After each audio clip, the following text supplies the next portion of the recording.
it should work. Thanks for being here. Absolutely. Do we have the owl on? Owls should be on. Chuck should be able to see you okay. All right. So, hello all. My name is Bayo Fadeki. My wife and I, she's my business partner. We started this company, B Handmade Soaps. So the B is in the logo. It's kind of organic E melting into the B there. We started this out of kind of a personal need initially. Both our kids have dry skin, and we wanted to have soaps and products that we use that didn't irritate their skin further. I was kind of interested in that as well. So we began the process of making soap at home with oils that we got, that we had around the house. We also used ingredients that we had in the kitchen just to make things. So we have a product, we know exactly what's in it. We know it's not full of harsh chemicals. We don't have that ambiguity when going to use these.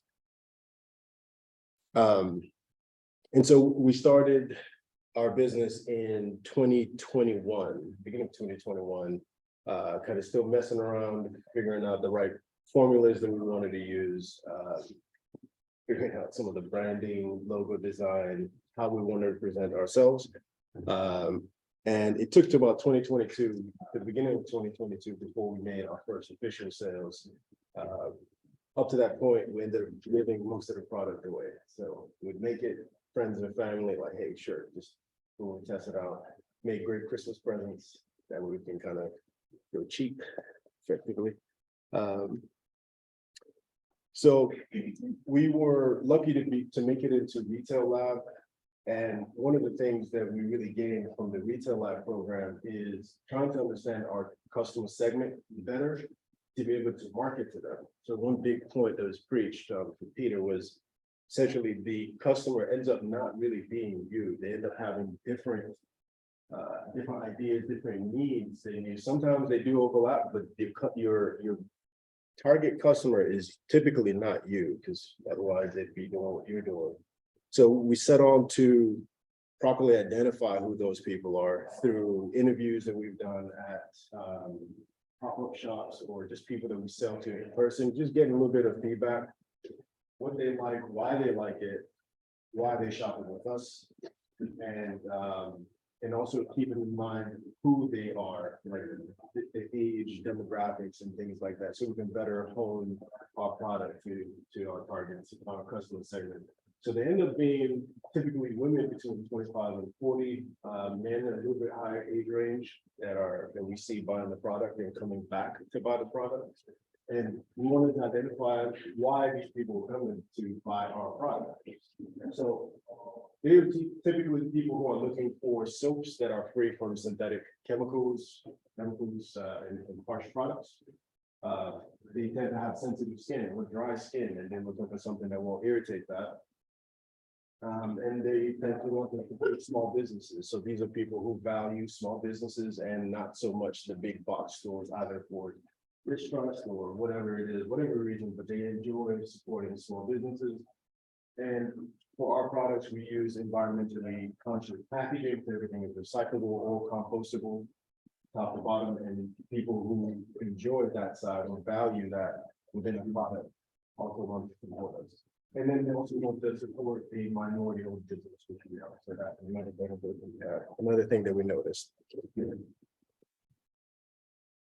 So part of our unique value proposition to our customers, we make our soaps out of all natural ingredients. So everything from the oil, there are natural oils, they are some of the highest quality oils that we can get.